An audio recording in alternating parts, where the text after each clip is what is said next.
तो आज का जो यूनिट होगा वो unit 2 sale of goods on approval और रिटर्न बेसिस। देखिए इसका सिंपल सा मतलब है कि जब आप गुड्स को जो है भेजते हैं किसके पास, जो बायर होता है वो लेता है कि मैं इस गुड्स को ले जा रहा हूँ, बाद में अप्रूवल देकर आपको पैसे दे दूँगा, ठीक है। तो सेलर जो है वो एट द टाइम ऑफ जो गुड्स डिस्पैच हो रहा है बायर को दे रहा है उस टाइम वो पैसे नहीं लेता है, वो बोलता है कि हाँ तुम बाद में दे देना। और इसी को कहते हैं sale of goods on approval basis. मतलब अगर तुम्हें अच्छा लगे तुम रख लेना और अच्छा ना लगे रिटर्न कर देना। तो ये होता है sale of goods on approval basis, यानी कि पेमेंट बाद में करना है। तो देखिए इसका सिंपल सा मतलब तो समझ लिए हम कि जो गुड्स है उसको हम भेजते हैं किसके पास, बायर के पास। अगर वो एक्सेप्ट करता है तो वो सेल हो जाएगा, अगर एक्सेप्ट नहीं करता है तो वो मेरे लिए सेल्स रिटर्न है। लेकिन जब हम भेजते हैं गुड्स उसी टाइम एज ए सेलर हम एज्यूम कर लेते हैं कि हमारा गुड्स सेल हो चुका है। जैसे कि देखिए जो कैजुअल बिजनेस है तो वो क्या करेगा, जो बिजनेस से वो जब गुड्स भेजेगा, ठीक है, तो हम तो सेल ऑफ अप्रूवल बेसिस का ये कोई बिजनेस होता नहीं है। जितने भी बिजनेस होते हैं वो कैश बेसिस के होते हैं, क्रेडिट के तो होते नहीं हैं। तो जब गुड्स भेजा तो क्या एंट्री करेगा, customer account debit to sales account. ये किस चीज़ का एंट्री है, वो सेल मान लिया कि मैं जो गुड्स भेज रहा हूँ वो मेरे लिए सेल है, तो debtor account debit to sales, sale की एंट्री पास कर दिया। हालांकि वो सेल है नहीं एक्चुअली में, ठीक है, फिर भी वो सेल की एंट्री पास कर दिया। अब आगे देखिए क्या है कि ड्यू डेट जब आया, यानी कि मान लीजिए कि कुछ टाइम पीरियड उसको दिया गया था कि इस टाइम में तुम रिटर्न कर देना, लेकिन उस टाइम में वो रिटर्न नहीं कर पाता है या फिर वो फुली रिटर्न कर देता है। तो उस चीज़ को देखिए, गुड्स में रिटर्न हो सकता है कि वो सामान ना खरीदे, उसे पसंद ना आए हो। जो हम गुड्स उसको भेजें कि तुम देखो अगर अच्छा लगता है, तुमको इतना पीरियड दिए हैं तुम रख लेना, अगर अच्छा ना लगे रिटर्न कर देना। तो उससे अच्छा नहीं लगा और वो अगर रिटर्न कर देता है ड्यू डेट से पहले, ठीक है, हमारा ड्यू डेट 31 मार्च को है मान लीजिए, और 31 मार्च नहीं आया अभी तक, हम बोलें कि 31 मार्च तक अगर तुम रिटर्न नहीं किए तो उसे मैं सेल मान लूँगा। तो 31 मार्च से पहले अगर वो रिटर्न कर देता है तो चूँकि हम पहले जब हम उसको गुड्स भेजे थे तो सेल की एंट्री पास कर दिए थे, अब जब वो रिटर्न कर रहा है तो सेल्स रिटर्न कर लेंगे, sales return account debit to trade receivable, ठीक है। और अगर वो अप्रूवल दे देता है, मान लीजिए वो खरीद लिया, 1 महीने हो गए, 1 महीने की टाइम पीरियड थी, 1 महीने में वो खरीद लिया, तो हम क्या करेंगे, कोई एंट्री नहीं पास करेंगे बाद में। क्यों, क्योंकि पहले ही हम उसको सेल्स मान लिए थे, ठीक है। तो सेल की एंट्री तो हम पास कर लिए, अब वो अप्रूव्ड हो गया यानी कि सेल तो सेल हो गया, तो बात कैंसिल।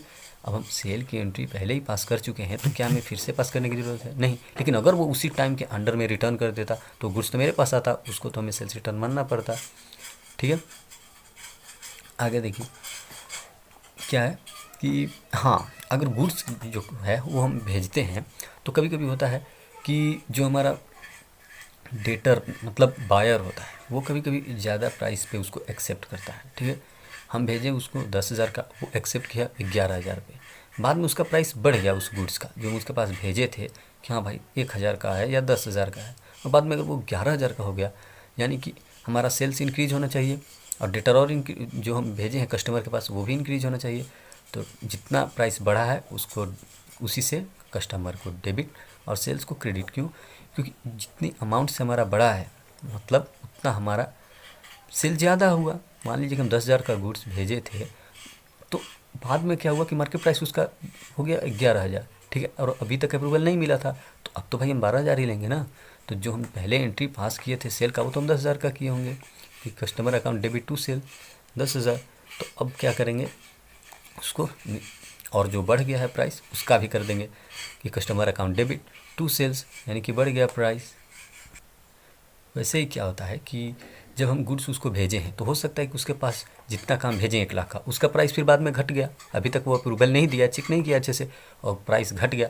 तो हम तो सेल मान लिए थे 10,000 का, अब वो 9,000 का गुड्स उसके पास है, तो हमें क्या करना होगा, सेल्स को कम कर देना होगा। तो sales account debit to trade receivable या फिर कस्टमर, यानी कि इतना प्राइस हमारा कम हो गया, ठीक है। पिछले में बढ़ गया था तो जो हम सेल की पहले एंट्री पास किए थे 10,000 का, फिर से एक पास कर देंगे 1,000 का तो 11,000 हो जाएगा। लेकिन इसमें जो 10,000 हम भेजे हैं वो हो गया अब 9,000, तो फिर सेल्स को रिवर्स कर देंगे 1,000 से, तो 8 ये अपने आप 9,000 हो जाएगा, ठीक है।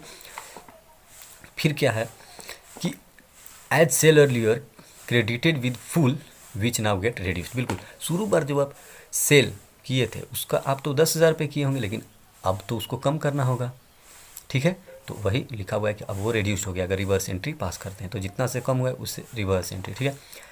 और देखिए एट इनवॉइस डेट, ठीक है, due date you do nothing, ठीक है, इनवॉइस डेट पे आप कुछ नहीं करते। And as rarely seller of return, जो रिटर्न बेसिस पे वो काम किया है, यू डन सेल एंट्री। बिल्कुल एज ए सेलर आप क्या करेंगे, आप सीधे सेल्स की एंट्री करते हैं, आप जो गुड्स भेजे हैं उस पर आप सेल की एंट्री करते हैं डायरेक्टली, ठीक है। अब देखिए अब ड्यू डेट के बाद क्या होता है, book is closed by seller. बिल्कुल अब मान लीजिए 31 तारीख को डेट दिया था, तो 31 तारीख को तो अभी अपना बुक्स क्लोज करेगा। But when due date come after closing year of books, अब कुछ में ऐसे भी होता है कि ड्यू डेट के बाद क्लोजिंग ईयर जो आता है, मान लीजिए बुक 31 मार्च को हम बंद कर रहे हैं, लेकिन जो हम सामान बेचे हैं वो जो है वो जून का है, जून में उसका ड्यू डेट आना है, तो उस केस में हम क्या करेंगे। देखिए पहले तो हम जब गुड्स भेजे होंगे, यानी कि मार्च के शुरुआत में हम गुड्स भेजे होंगे, तो हम तो सेल की एंट्री कर लिए होंगे, ठीक है, customer account debit to sales. लेकिन हमारा बुक्स 31 तारीख को बंद होने वाला है और उसका ड्यू डेट जो है वो 15 अप्रैल तक है, यानी 15 अप्रैल को उसको पेमेंट करना था या अप्रूवल देना था, ठीक है, बायर को। तो अब हम यहाँ पे क्या करेंगे, 31 तारीख को जो बुक्स हम क्लोज करेंगे उसमें हम क्या करेंगे कि जो शुरू में जब हम गुड्स भेजे थे तो हम सेल की एंट्री पास किए थे, तो उसी अमाउंट से हम सेल की एंट्री जो है रिवर्स कर देंगे, यानी कि हमारा वो सेल हुआ ही नहीं है। क्यों? क्योंकि अभी तक अप्रूवल नहीं मिला है, 31/3 को मेरा क्लोजिंग डेट है, ठीक है, और जो हम गुड्स उसको भेजे हैं वो तो 15 अप्रैल को उसका ड्यू डेट आएगा। तो अब 31 तारीख को तो वो अप्रूव नहीं हुआ है, तो उस सेल्स को हम सेल क्यों माने, तो फिर जो सेल्स की एंट्री हम पास किए थे पहले 1 मार्च को, उसको अब हम रिवर्स कर देंगे, sales account debit to trade receivable. समझ में आई बात। सेल्स रिटर्न दो तरीके से होता है, एक तो कि अगर वो 31 मार्च ये जो ड्यू डेट है 15/4/2020, इससे पहले अगर वो रिटर्न कर देता है तो उसको हम सेल्स रिटर्न की एंट्री पास कर लेंगे। लेकिन 31/3 ये भी तो एक डेट है जो साफ दिखाता है कि 31 तारीख तक कोई अप्रूवल नहीं मिला है, ठीक है। तो इसी दिन को जब हम हमारा ईयर एंड हो रहा है, तो इस तारीख को हम क्या करेंगे, जो हम पहले सेल की एंट्री किए थे 1 मार्च को सेल किए थे कस्टमर को, तो अभी तक अप्रूवल नहीं मिला तो इसको सेल्स रिटर्न मान लेंगे, ठीक है, क्योंकि हम अभी तक सेल हुआ नहीं है। और बिल्कुल वैसे ही कुछ गुड्स जो होती हैं, जो वो क्लोजिंग इन्वेंट्री जो कि नहीं बिकी हुई होती है, ठीक है, तो उसे हम वापस ले लेंगे। क्या होता है कि कभी कभी हम 10,000 भेजें, ठीक है, और उसमें से 8,000 को अप्रूवल दे दिया, यानी कि 2,000 का वो अप्रूवल नहीं दिया है, तो 2,000 जो है वो हमारा क्लोजिंग इन्वेंट्री है। और कॉन्सेप्ट देखिए, देखिए सिंपल सी बात है, हम 10,000 भेजे थे, वो 8,000 का मान लीजिए अप्रूवल दे दिया, तो 2,000 का तो अप्रूवल वो दिया नहीं है, मतलब वो 2,000 एक्सेप्ट नहीं किया, तो 2,000 हमारा क्लोजिंग इन्वेंट्री है। और क्लोजिंग इन्वेंट्री कहाँ दिखाया जाता है, ट्रेडिंग अकाउंट में, ठीक है। वैसे ही हाँ, पेंडिंग में है, वो अप्रूवल नहीं मिला है, तो उसको कैंसिल करना है हमें, और वो हमारा क्लोजिंग स्टॉक हो जाएगा, ठीक है।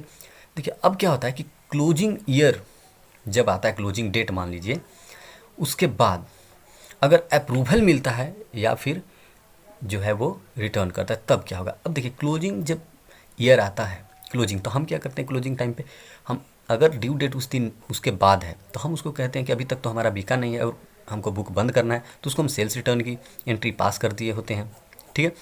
तो अगर उसके बाद ड्यू डेट के बाद जो हमारा ये जो क्लोजिंग ईयर है, क्लोजिंग ईयर के बाद अगर ड्यू डेट आता है और ड्यू डेट में वो रिटर्न करना चाहता है, ठीक है, तो हम कोई एंट्री पास नहीं करेंगे। क्यों? क्योंकि जो हमारा बुक्स जो अकाउंट है, जो बुक्स ऑफ अकाउंट है, उसे हम 31 मार्च को बंद कर रहे थे, ठीक है। तो जब हम 31 मार्च को बंद करेंगे तो उसके उसके उस टाइम हम क्या करेंगे, जो सेल की एंट्री पहले किए थे उसको हम रिवर्स कर देंगे। क्यों? क्योंकि अभी तक तो गुड्स अप्रूव्ड हुआ नहीं है, तो ऑलरेडी हम सेल्स रिटर्न कर चुके होते हैं, ठीक है। तो सेल्स रिटर्न उसके बाद अगर होता है तो उसकी एंट्री नहीं करेंगे। लेकिन क्या है कि मान लीजिए कि सेल हुआ है, ठीक है, 31/3 के बाद फिर से सेल हो गया, अप्रूवल मिल गया हमको कि हाँ इतना गुड्स हम परचेज करेंगे, तो 3 बार हम दो बार एंट्री तो हम ऑलरेडी कर चुके हैं। कब? एक बार तो 1 मार्च को जब हम गुड्स भेजें तो कस्टमर थ्रू सेल्स किए होंगे, फिर देखें कि 31 मार्च आ गया, भाई अभी तक तो ड्यू डेट नहीं आया है, तो गुड्स तो अभी बिका नहीं है, तो इसको सेल्स रिटर्न मान लिए, sales return account debit to customer, ठीक। अब फिर से अप्रूवल मिला, यानी कि जिसको हम सेल्स रिटर्न मान लिए थे, अब तो उसको भाई अप्रूवल दिया है, तो हमको तो सेल मानना पड़ेगा फिर से, तो फिर से सेल एंट्री होगा, customer account debit to sales. लेकिन अगर फिर से वो रिटर्न करता है तो कोई एंट्री नहीं होगा। देखिए 1 मार्च को हम भेजें, ठीक है, 31 मार्च है, लेकिन यही अप्रैल में अप्रूवल मिलना है, ठीक है। तो 1 मार्च को जब हम भेजें तो यहाँ तो हम सेल एंट्री पास किए होंगे, ठीक, और 31 तारीख तक तो कोई अप्रूवल का डेट है था ही नहीं, तो देगा कैसे, तो नहीं दिया, तो हम इसको सेल्स रिटर्न मान लिए टोटल को। तो टोटल जो ये अमाउंट है वो तो कैंसिल हो चुका है। अब बाद में अगर अप्रैल में जब ड्यू डेट आने वाला था उसमें अगर वो अप्रूवल देता है कि नहीं मैं इसको परचेज करूंगा, तो अप्रूवल अगर वो देगा तो सेल की एंट्री फिर से पास करनी पड़ेगी। क्यों? क्योंकि ये तो निगलीफाई हो गया था, सेल्स रिटर्न हो गया था। लेकिन अगर वो सेल्स रिटर्न कहता है कि मैं नहीं अब मैं रिटर्न करूंगा, तो इसकी एंट्री क्यों करेंगे? वो तो हम यहाँ पे कर चुके हैं ना 31 मार्च को, तो वो हम नहीं करेंगे। अब इलस्ट्रेशन नंबर 1 देखिए क्या है कि ये जो है ट्रांजेक्शन टुक प्लेस हुए हैं, गुड्स कस्टमर को सेंड किए गए हैं अप्रूवल बेसिस पे, जिसमें 33 1/3 यानी कि ऐसे लिखा हुआ है इतना जो है वो प्रॉफिट इसमें है, और वो भेजा गया है कितना का है? ये 1 लाख का। ठीक है, गुड्स रिटर्न बाय कस्टमर, ठीक है, 20 अक्टूबर को वो रिटर्न कर देता है 40,000, और देखिए नवंबर 25 को रिसीव लेटर ऑफ अप्रूवल, मतलब इतना अप्रूव्ड करता है, जो कस्टमर ले गया था वो अप्रूवल देता है नवंबर 25 को, और 31 दिसंबर को क्या है कि ये अप्रूवल नहीं दे पाता है, ये स्टॉक अभी भी कस्टमर के पास है। तो देखिए क्या कहता है कि जो सेंड किया था, जो यानी कि जो कंसाइनर था, जो सेलर था, वो क्या किया है, उसको सेल मान लिया था शुरू में, यानी कि पहले ही वो सेल की एंट्री पास कर चुका होगा 1 लाख का। ठीक है, और क्या हुआ है उसी टाइम कि जो ईयर जो क्लोज हो रहा है 31 दिसंबर को क्लोज हो रहा है। ठीक है, तो इससे पहले जितने भी ट्रांजेक्शन हुई है उन सबको हमको रिकॉर्ड करना होगा। ठीक है, अगर सेल्स का अप्रूवल मिलता है तो उसका एंट्री हम नहीं पास करेंगे। क्यों नहीं करेंगे? क्योंकि स्टार्टिंग में ही हम 15 सितंबर को ही हम 1 लाख का अप्रूवल का हम एंट्री पास कर चुके थे कि सेल है हमारा। देखिए कैसे, देखिए जब गुड्स हम भेजे थे तभी हम सेल मान लिए थे एज ए सेलर, क्या trade receivable account debit to sales. ठीक है, 1 लाख का सेल मान लिए, और उसी के अंदर में जो अभी ड्यू डेट 31 दिसंबर है वो तो अभी आया नहीं है, वो 40,000 का रिटर्न कर दिया, तो sales return account debit to trade receivable 40,000। ठीक है, अब कह रहा है कि नवंबर 25 को वो एक्सेप्ट कर लिया सेलर, जो बायर जो है वो एक्सेप्ट कर लिया। तो सोचिए पहले ही हम सेल्स की एंट्री पास कर चुके हैं 1 लाख का, और अगर वो कुछ एक्सेप्ट करता है तो क्या उसकी एंट्री हम पास करेंगे? नहीं पास करेंगे। कब पास करते? जब 31 दिसंबर के बाद अगर वो अप्रूवल देता उसका पास करते। क्यों पास करते? क्योंकि 31 दिसंबर तक हमें सेल्स रिटर्न की एंट्री करनी पड़ती। जब बुक्स हम क्लोज कर रहे हैं और वहाँ पे कुछ अवेटेड है, अभी तक अप्रूवल नहीं मिला, तो उसको तो हम सेल्स रिटर्न मान लेते। लेकिन यहाँ पर जो है वो ड्यू डेट्स जो है, मतलब क्लोजिंग ईयर वो 31 दिसंबर है। 31 दिसंबर से पहले ही इसको सेल वो मान रहा है कि हाँ इतना अप्रूवल दूंगा, तो पहले ही तो हम सारे का अप्रूवल मान लिए थे। ठीक है, तो उसमें से जो रिटर्न हुआ उसको रिटर्न, ठीक है, और उसमें जो अप्रूवल मिला वो अप्रूवल ऑलरेडी इसमें इंक्लूडेड है, उसका कोई एंट्री नहीं। ठीक है, अब देखिए क्या होता है 31 दिसंबर को, यानी कि जिस दिन बुक्स बंद होने वाले थे उस दिन क्या हुआ कि रिटर्न कर दिया है वो 20,000, तो sales return account debit to trade receivable, बिल्कुल कस्टमर से हमें गुड्स मिला। लेकिन देखिए जो गुड्स वो भेजा था, आप ध्यान से देखें क्वेश्चन में, तो वो लिखा है कि इतना प्रॉफिट पे वो भेजा है। ठीक है, 33/1/3 इतना प्रॉफिट है। तो जब 33% प्रॉफिट है, यार ऐसा सोचिए, तो इस प्रॉफिट को तो हमें माइनस करना होगा। ठीक है, तो जो हम गुड्स उसके पास गया है 20,000 का जो हम ले रहे हैं, इसको तो प्रॉफिट पे भेजे थे, लेकिन चूंकि वो बिका नहीं है तो हमें तो प्रॉफिट पे वो वापस भी नहीं आएगा, जितना कॉस्ट था उतना में ही वापस आएगा ना। अब हम 15 रुपये का सामान था, उसको हम 20 बताकर भेज दिए कि ले लो, अब वो नहीं लिया तो 20 का सामान थोड़ा ही मेरे पास वापस आएगा, वो तो 15 का ही आएगा। ठीक है, तो पहले तो sales account debit to trade receivable 20,000 जितना का था, अब इसमें से प्रॉफिट माइनस करेंगे। प्रॉफिट कैसे माइनस करेंगे? देखिए कॉस्ट पे जितना होता है ना उससे एक ज़्यादा सेल पे होता है, क्योंकि कॉस्ट हमेशा सेल से लो होता है। देखिए 1/3 अगर ये कॉस्ट पे है, यानी कि 1/4 ये सेल पे होगा। ठीक है, और अगर मान लीजिए कोई 1/6 सेल पे है तो 1/5 कॉस्ट पे होगा। तो देखिए 1/3 वो कॉस्ट पे था। ठीक है, तो 1/3 अगर कॉस्ट पे था तो 1/4 सेल पे होगा। तो सेल कितना था? 20,000, तो 20,000 का 1/4 यानी कि 5,000, तो 5,000 इसमें प्रॉफिट इंक्लूडेड है। ठीक है, नहीं समझेंगे फिर से देखिए कि अगर कॉस्ट पे पर दिखाता हूँ, अगर मान लीजिए कि कॉस्ट पे 1/4 है तो यहाँ पे सेल पर जो निकलेगा, सेल वैल्यू पर, वो 1/5 निकलेगा।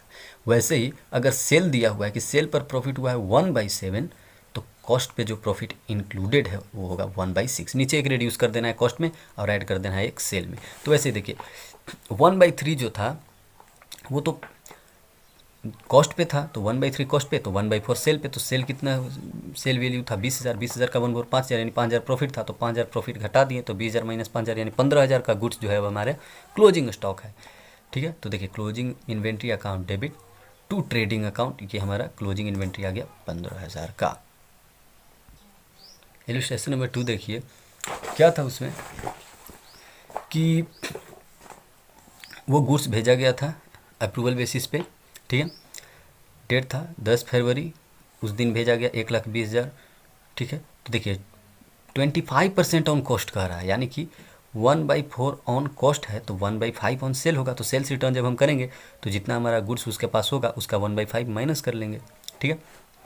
गुड्स रिटर्न बाई कस्टमर 80,000 20 फरवरी को रिटर्न कर दिया। फिर 15 मार्च को क्या हुआ कि गुड्स फॉर विच अप्रूवल, हाँ ये अप्रूवल दिया 40,000 का, ठीक है। अब गुड्स अवेटिंग विद कस्टमर जो था वो 30,000 का क्लोजिंग स्टॉक था। अब देखिए जो हमारा बुक्स जो क्लोज हो रहा है 31 मार्च को हो रहा है, ठीक है।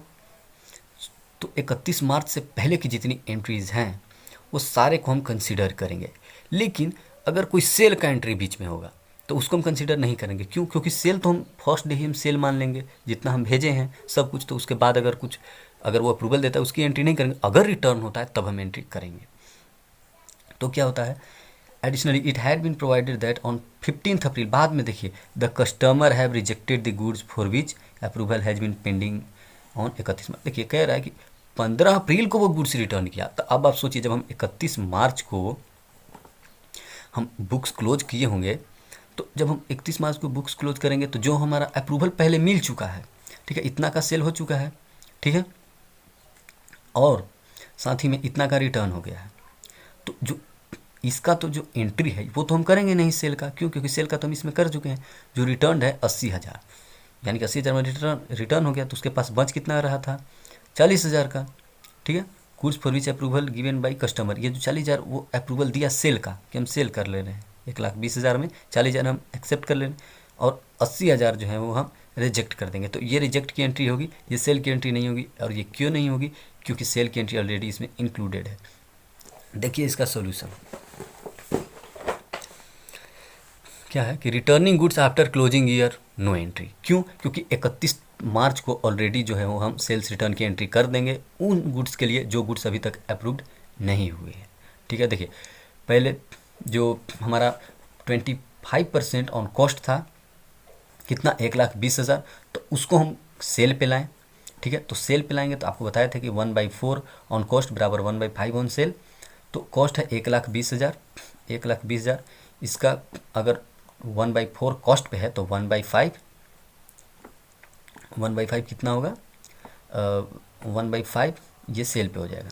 तो 1/5 अगर सेल पे अगर निकालेंगे 1,20,000 का तो कितना आ जाएगा 1,20,000 का 1/5 ये आपका आएगा। हाँ ये बात सही है कि 1/4 अगर कॉस्ट पे है तो 1/5 सेल पे होगा, लेकिन कहीं भी सेल वैल्यू नहीं दिया हुआ है, ठीक है, कितना टोटल वो सेल किया है।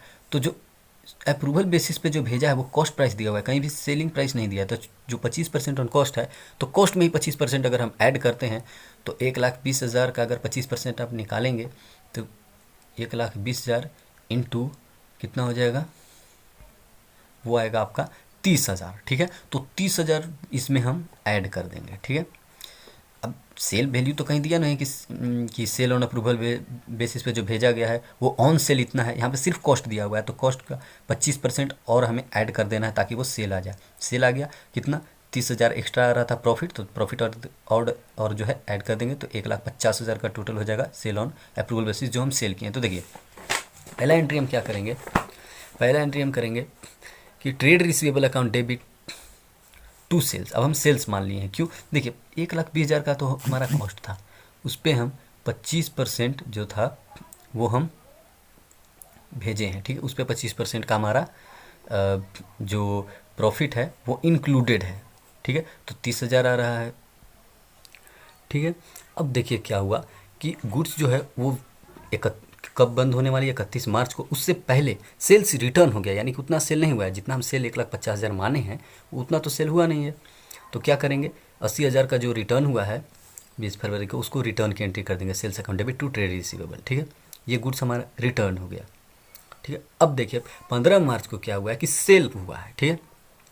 15 मार्च को वो सेल की अप्रूवल दिया था सेलर, तो जब बायर, तो जो पहले ही हम 1,50,000 जो हम सेल मान लिए हैं तो फिर से अगर उसमें से पार्टली का जो सेल करेगा एक्सेप्ट करेगा तो उसकी हमें एंट्री पास करने की ज़रूरत नहीं है। क्यों? क्योंकि वो तो ऑलरेडी इसमें इंक्लूडेड है सेल्स में, सेल्स तो पूरे का है और उसमें से 40,000 को अप्रूवल दिया तो वो तो ऑलरेडी इसमें होगा।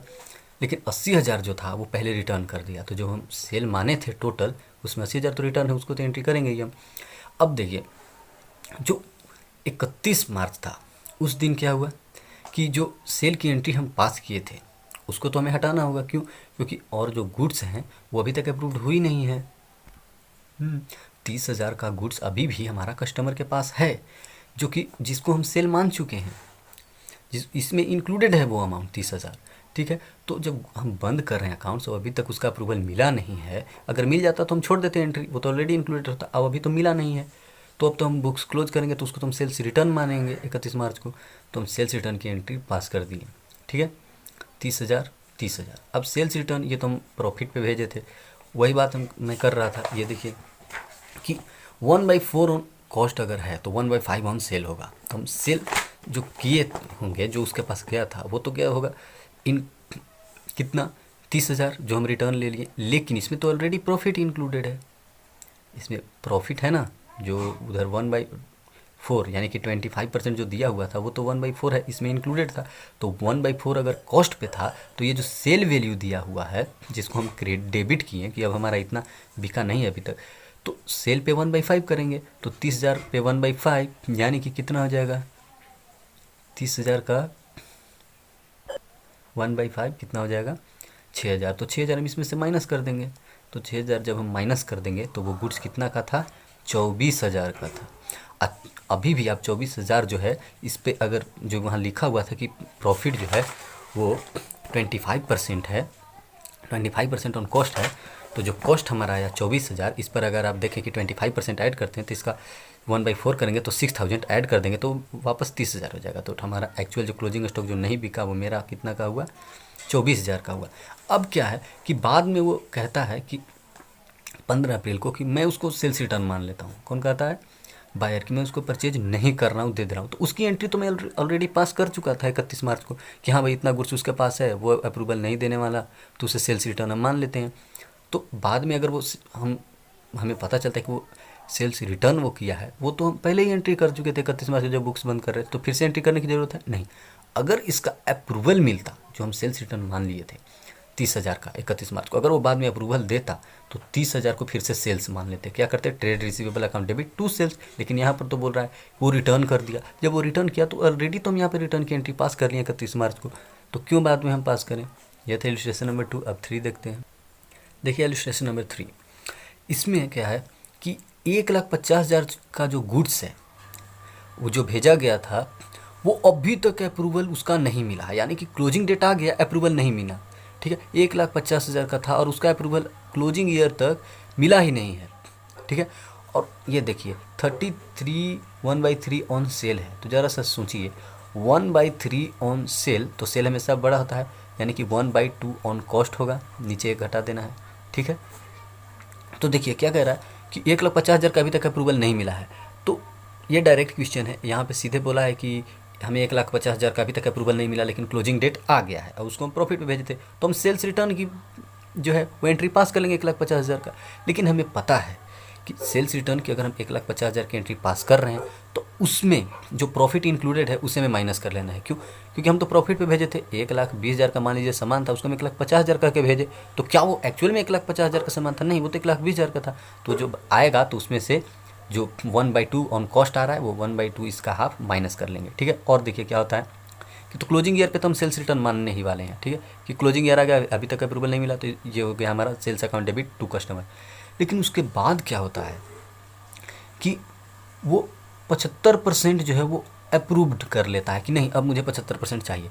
तो अब तो भाई हम सेल्स रिटर्न की एंट्री पास कर लिए थे क्लोजिंग डेट को, तो फिर से हमें सेल्स की एंट्री पास करनी होगी, customer account debit to sales.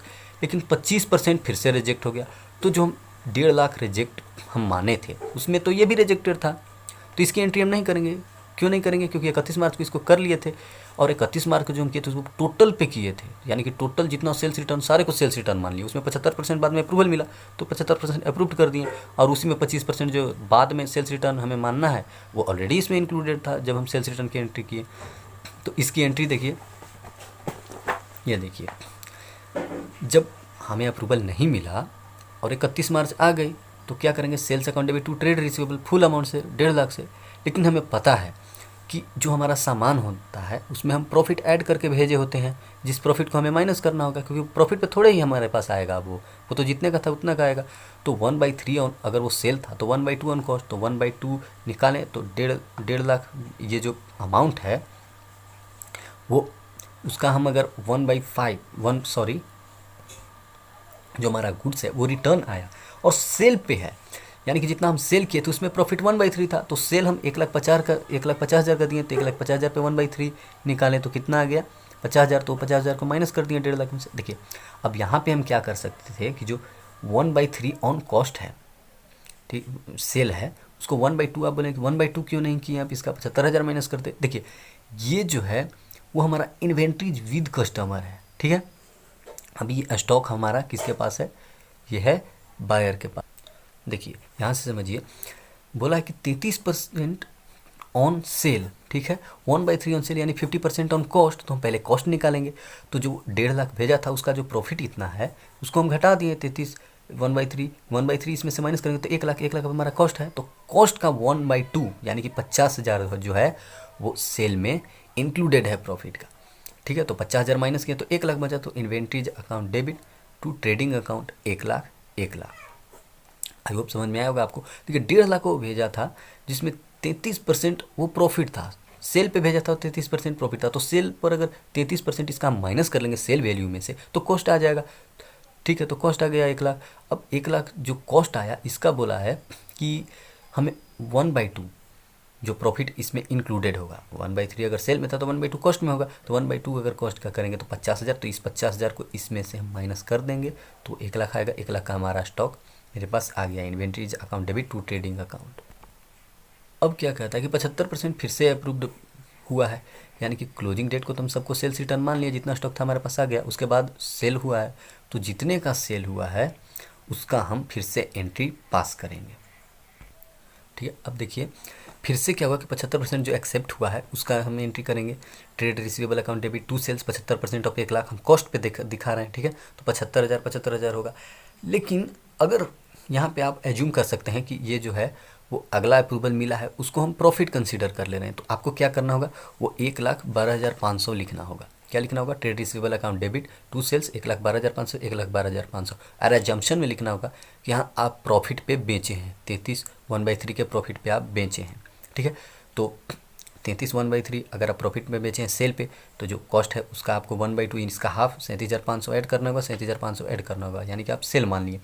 और उसके बाद फिर से अगर रिजेक्शन आते, रिजेक्शन की तो कोई एंट्री होती नहीं है क्योंकि वो क्लोजिंग ईयर में ऑलरेडी हो चुकी थी। अब देखिए इलस्ट्रेशन नंबर 4, यहाँ पे क्या है कि सेल्स और रिटर्न बेसिस पे भेजा गया है और अकाउंटिंग ईयर क्लोज हो रहा है 31 मार्च को, ठीक है।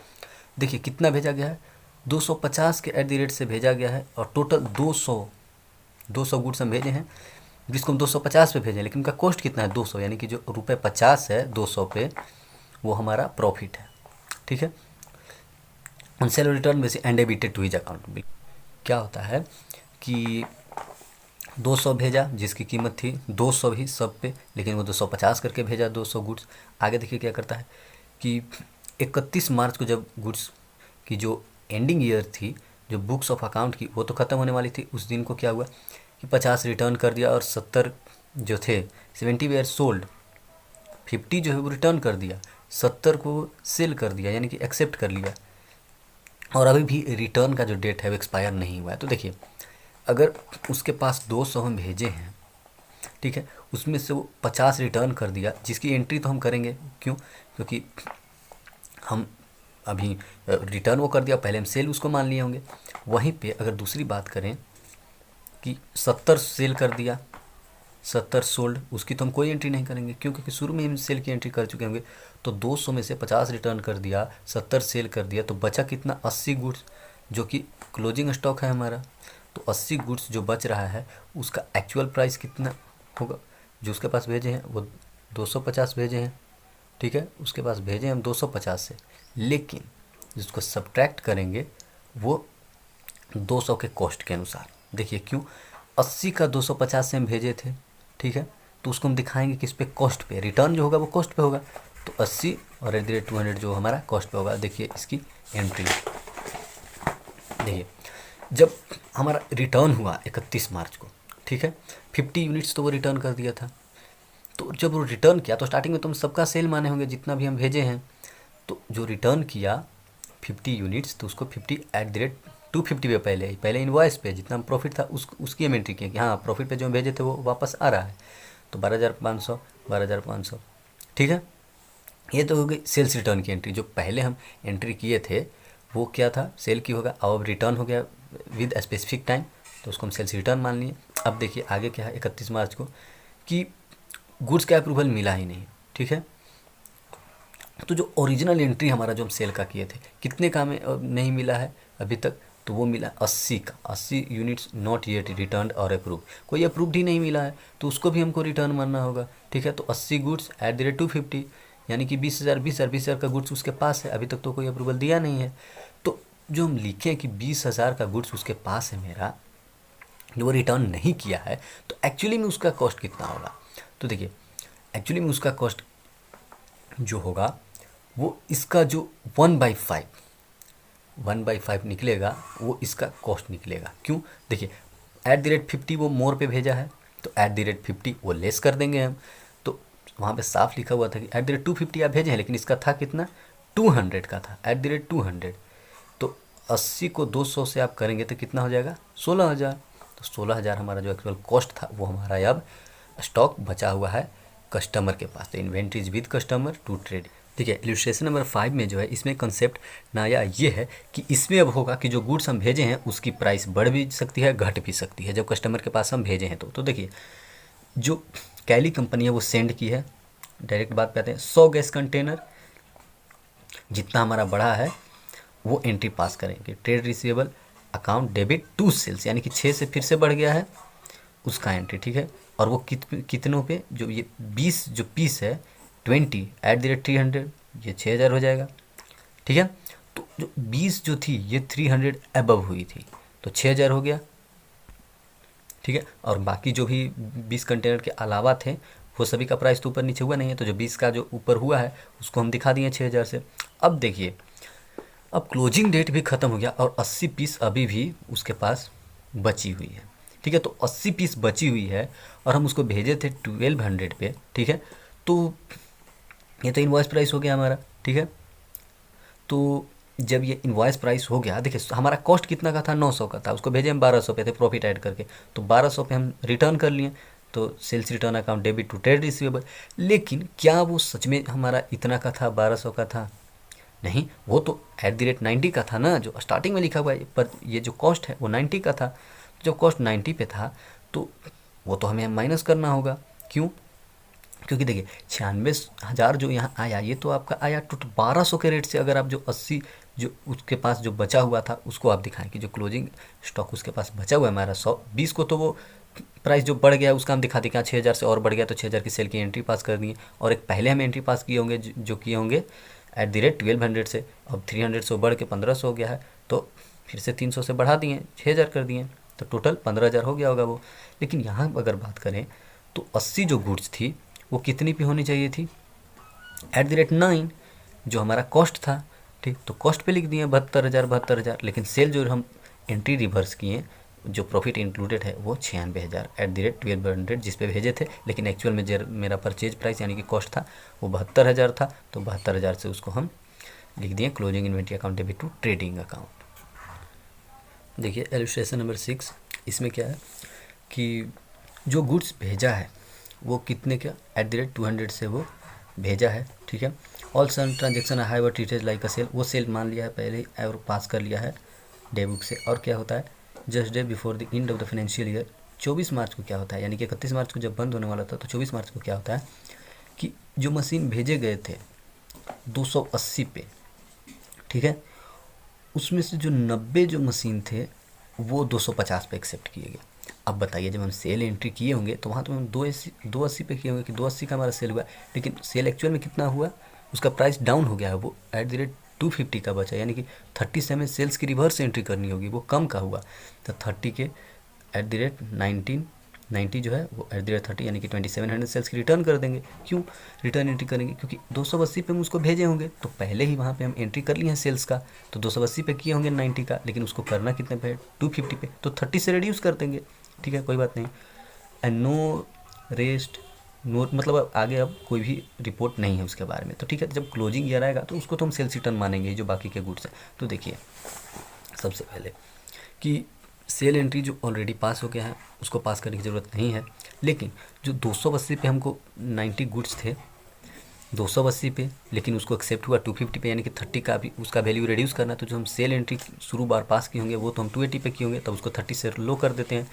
तो 90 इंटू 30 2700 से कम कर दिए जितना रिड्यूस हुआ है। ठीक है, और क्लोजिंग डेट को क्या होता है, लेकिन जो भी बचा हुआ है 210 300 में, वो 280 पे हम भेजे थे, 280 हम तो ड्यू डेट जब हमारा बाद में है और आज क्लोजिंग डेट है, तो क्लोजिंग डेट को तो उसको हमको सेल्स रिटर्न मानना होगा।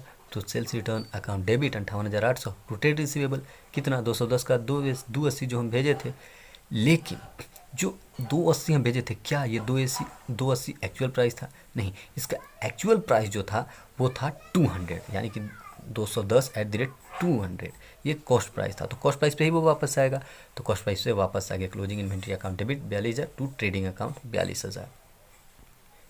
इलस्ट्रेशन नंबर 7 क्या कहता है कि ए के पास 1 लाख की जो गुड्स थी, ठीक है, उसमें से वो 7,000 गुड्स अप्रूवल बेसिस पे भेजता है। तो 7,000 भेजा है और कोई इंटीमेशन ड्यूरिंग द ईयर नहीं उसको रिसीव हुआ है।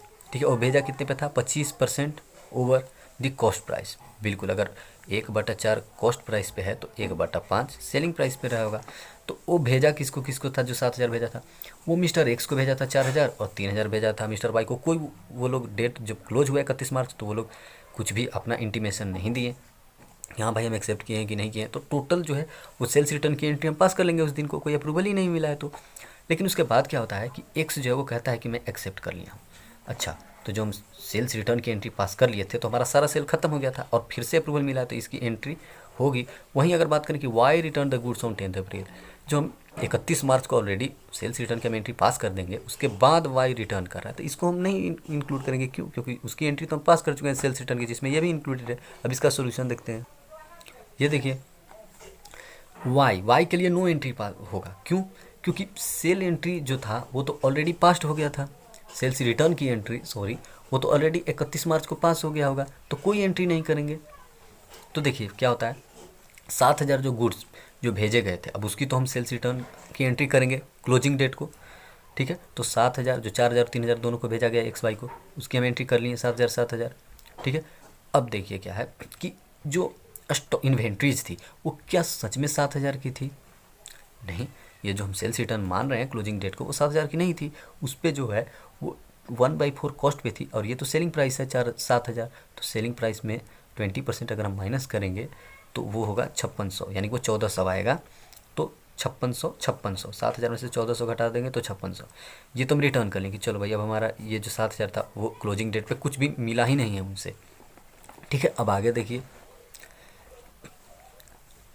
क्या है कि 10 अप्रैल को अगर कोई एंट्री चाहेगा कि पास कर लें हम किस चीज़ का, अगर सेल्स रिटर्न का, तो क्या वो एंट्री होगा? बिल्कुल नहीं होगा। क्यों? क्योंकि सेल्स रिटर्न तो ऑलरेडी इंक्लूडेड है इसमें। ठीक है, 7,000 में जो कॉस्ट प्राइस था उसका तो हम टोटल जो है सेल की रिवर्स एंट्री पास कर चुके हैं, तो उसमें तो ये जो वाई का जो अमाउंट है वो ऑलरेडी इंक्लूडेड है, तो इसकी कोई एंट्री नहीं होगी। लेकिन एक्स फिर से अप्रूवल दे दिया, जो हम सेल्स रिटर्न सबका मान लिए थे उसमें से 4,000 का अप्रूवल दिया है एक्स, तो 4,000 अकाउंट डेबिट टू सेल, जो सेल की अप्रूवल मिली। और एक और छोटी सी बात थी, उसमें दिया हुआ था कि उसके पास जो टोटल बैलेंस शीट बनाना है, तो उसमें देखिए जो स्टार्टिंग में ही 1 लाख वो उसके पास गुड्स थे। ठीक है, तो 1 लाख का था। अब बताइए 7,000 तो वो कैंसिल कर लिया था सेल्स रिटर्न के लिए। ठीक है, कैंसिल किया था ना क्लोजिंग डेट पे, तो कैंसिल किया तो माइनस कर लिया।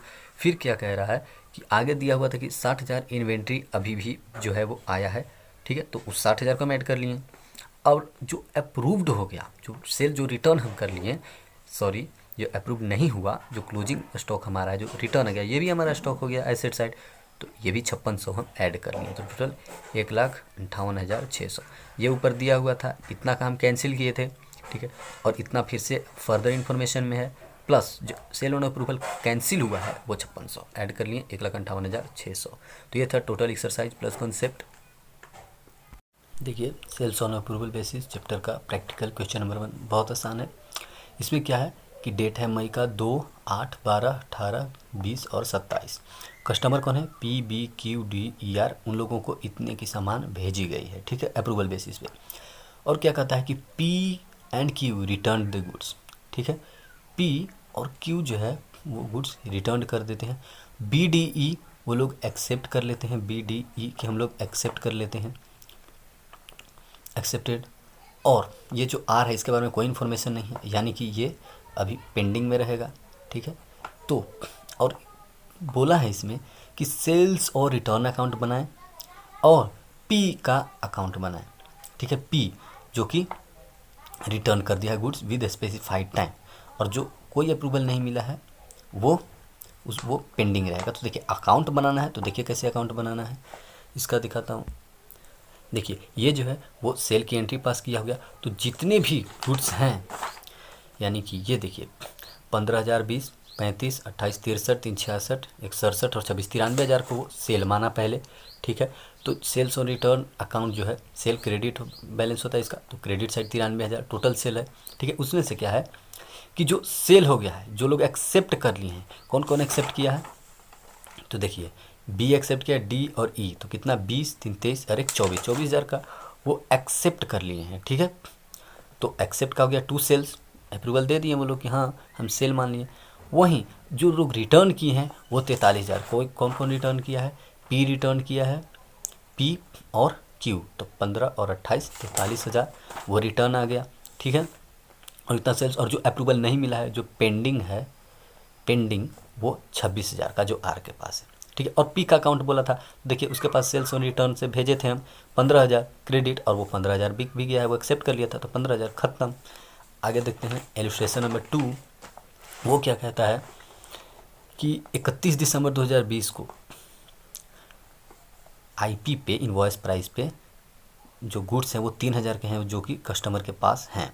रीतु जिसके पास ये सब भेजे गए थे और इसे एक्चुअल सेल मान लिया गया था 3,000 का, ठीक है। और कुछ भी उससे कंसेंट नहीं मिला कि वो अप्रूव की है कि नहीं, तो हम क्या करेंगे क्लोजिंग डेट पे, इसको हम मान लेंगे कि हमारा सेल्स रिटर्न है, ठीक है। अब देखिए क्या करा है कि वो 20% कॉस्ट के प्रॉफिट पे भेजा था, ठीक है। तो बताइए सेलिंग प्राइस 3,000 है और कॉस्ट पे 20% यानी 1/5 ऑन कॉस्ट, यानी कि 1/6 ऑन सेल, ठीक है, 1/6 ऑन सेल। तो अब देखिए 1/6 ऑन सेल हम निकालेंगे, तो ये क्या हो जाएगा, प्रॉफिट 1/6 प्रॉफिट हम माइनस कर लेंगे 3,000 में से, और क्या माइनस करेंगे, उसका प्रेजेंट वैल्यू 10% से कम हो गया। तो ये दोनों चीज़ें हम करेंगे। तो देखिए 2 में पहले तो कि जो हम रिटर्न ले रहे हैं, कोई अप्रूवल नहीं मिला तो उसको सेल्स रिटर्न हम मान रहे हैं जब ईयर क्लोज हो रहा है, तो क्या करेंगे, देखिए सेल्स अकाउंट डेबिट टू रीतु 3,000, लेकिन हमें मिलेगा कितना भाई, तो देखिए नीचे 3,000 का है, ठीक है। जो हम कॉस्ट प्राइस पे दिया हुआ है 1/5, तो जो 1/6 जो हमारा निकलेगा वो सेलिंग प्राइस पे, तो सेलिंग प्राइस 3,000 है, तो 3,000 का अगर हम 1/6 करते हैं तो कितना होगा, वो होगा 500, तो 500 घटा दिए तो कितना बचा हमारा 2,500। अब 2,500 जो बचा इसका 10% वैल्यू नीचे चला गया, यानी कि 250 माइनस कर देना, तो कितना आएगा 2,250। तो 2,250 हमारा एक्चुअल इन्वेंट्री बचा। Inventories with customer debit to trading account 2,250। I hope आपको समझ में आया होगा ये। अब देखते हैं प्रैक्टिकल क्वेश्चन नंबर 3। देखिए ये बिल्कुल सिंपल है और ऐसे क्वेश्चंस पूछे जा चुके हैं और बिल्कुल ही सिंपल होते हैं। देखिए थोड़ा जूम करता हूँ, हाँ 10/12 को ABC को भेजा गया, ठीक है, 10 दिसंबर को कोई इन्फॉर्मेशन 31 तारीख तक नहीं दिया, हम इसको सेल्स रिटर्न भी मान सकते हैं। आगे देखिए 12 तारीख को भेजा गया था, जो रिटर्न कर दिया 16 तारीख को, बहुत पहले ही रिटर्न कर दिया, ठीक है। और 15 तारीख को भेजा गया था जिसमें से वो 2,000 रिटर्न कर दिया 12,000 में, यानी 10,000 वो सेल मान लिया, ठीक है। वहीं 20 तारीख की देखें तो गुड्स वो रिटेंड किया है, यानी कि इसको हम वो अपने पास रखा हुआ है, ठीक है। और ये भी वैसे ही 11,000 अपने पास रखा हुआ है और इसका जो है वो कोई इन्फॉर्मेशन नहीं मिला। अब नीचे देखिए कि गुड्स जो रिटर्न करना था वो 15 दिन में करना था, जो भेजा है उससे 15 दिन में, अगर नहीं किया तो उसे सेल माना लिया जाएगा। तो बताइए अगर 10 तारीख को वो भेजा है तो 15 यानी 25 तारीख तक अगर ये इन्फॉर्मेशन नहीं देता है तो इसको सेल मान लेंगे, जबकि ये लिखा हुआ कि 31 तारीख तक नहीं माना, यानी कि ये सेल हो गया। ठीक है। दूसरा देखिए, इसका भी 15 दिन जोड़ेंगे तो 27 तारीख आएगा। 27 तारीख तक अगर ये नहीं रिटर्न करता है तो इसको हम सेल मानेंगे, लेकिन ये 16 तारीख को ही रिटर्न कर दिया तो ये तो रिटर्न हो गया, यानी कि ये नहीं बिका है। ठीक है। अब देखिए 15 तारीख, तो 15 और 15 30, यानी कि अगर 30 दिसंबर तक अगर ये रिटर्न कर देता है तो रिटर्न मानेंगे, लेकिन कह रहा है कि 20 तारीख को ये सिर्फ 2000 रिटर्न किया, यानी कि 10,000 अभी भी अप्रूव्ड हो चुका है, सेल हो गया है। वहीं अगर 20 तारीख की बात किया जाए तो वो गुड्स 24 गुड्स रिटेन्ड ऑन 24, वो गुड्स रख लेता है 24 को, सेल है। वैसे ही ये भी सेल हो जाएगा, और ये जो कोई इन्फॉर्मेशन नहीं मिला इसको बैलेंस बीडी भी आप लिख सकते हैं, या फिर इसको भी आप सेल्स रिटर्न मान सकते हैं। लेकिन क्योंकि ये 30/12 को ही हुआ है तो, और एक दिन की गैप है, तो इसको कुछ भी ना मानकर इसको हमें क्या होगा, बैलेंस सीडी, या फिर इसको सेल भी हम कह सकते हैं। अब देखिए अकाउंट 10 दिसंबर को, वो तो 25 दिसंबर को ही क्या क्या एक्सेप्ट कर लिया कि मैं इसे एक्सेप्ट कर रहा हूँ ABC, तो एक्सेप्ट कर लिया, यानी कि ये सेल हो गया। देखिए ये हमारा जो ये एक लेजर की तरह जो दिख रहा है, ये क्या है, ये एक फॉर्मेट है जिसमें हम क्या कर रहे हैं कि डेट लिख दे रहे हैं कि कब का था और ड्यू डेट कब आ रहा है, कब तक वो रिटर्न कर सकता है और कब वो क्या किया, कौन पार्टी का नेम लिख दिए, और यहाँ अमाउंट कितना एक्सेप्ट किया, कितना रिटर्न किया, यानी कि ये अमाउंट जितना था उसमें सेल कितना हुआ और रिटर्न कितना हुआ, तो सेल और रिटर्न लिख दिए, और अमाउंट कितना था और पार्टी कौन दिया और डेट। ठीक है। ठीक है। 10 तारीख को तो एक्सेप्ट कर लिया, सेल मान लिए। वहीं दिसंबर 12 को जो 15,000 है वो सीधे लिख दिया कि रिटर्न कर दे रहे हैं, तो 12 तारीख को था और 16 तारीख को ही रिटर्न कर दिया। अगर वो मान लीजिए 15 दिन के बाद अगर करता तो क्या वो माना जाता, नहीं। इसका 27 तारीख तक डेट था, क्योंकि लिखा हुआ है कि 15 तारीख तक अगर वो नहीं मानेगा तब सेल माना जाएगा, लेकिन ये पहले ही रिटर्न कर दिया, रिटर्न मान लिए। वहीं दिसंबर 15 में वो 10,000 एक्सेप्ट किया है, यानी कि 2,000 वो रिटर्न किया है, 2,000 रिटर्न। वैसे ही दिसंबर 20 को DEF जो है वो 16,000 जो था वो रिटर्न कर दिया है, सॉरी सेल माना जाएगा। क्यों? क्योंकि वो इंटीमेशन जो है वो नहीं दिया। जब कोई इंटीमेशन आप दिए ही नहीं और खुद के पास रखे हुए हैं, ठीक है, तो वो तो सेल माना जाएगा, सेल। वैसे ही ये ABC है, उसका भी कोई इन्फॉर्मेशन नहीं दिया, सेल मान लिया जाएगा। लेकिन DEC जो तो था, जो एक दिन पहले, सिर्फ एक दिन की बात है, दिसंबर 30 को लिया और 31 तारीख को क्लोज हो रहा है, तो उसका ना वो उसको सेल माना जा सकता, ना वो रिटर्न माना जा सकता, क्योंकि आज ही गुड्स उसको दी गई है और कल तो हम एंट्री कर रहे हैं। ठीक है। तो बैलेंस में रह गया। अब देखिए इसमें से रिटर्न और जो अकाउंट पूछा है सेल्स और रिटर्न, तो टोटल देखिए सेल कितना हुआ है, 77,000 का टोटल आप सम देखेंगे तो 77,000 आ रहा है। ठीक है। जिसमें से रिटर्न करने वाले कितने हैं, देखिए एक तो 15,000 DEF किया और वही GHI 2,000 का रिटर्न किया था, तो 17,000। सेल की देखिए 10,000, 10, 20, 20 और 16, 36, 36, 11, 47,000 का सेल हो गया, सेल।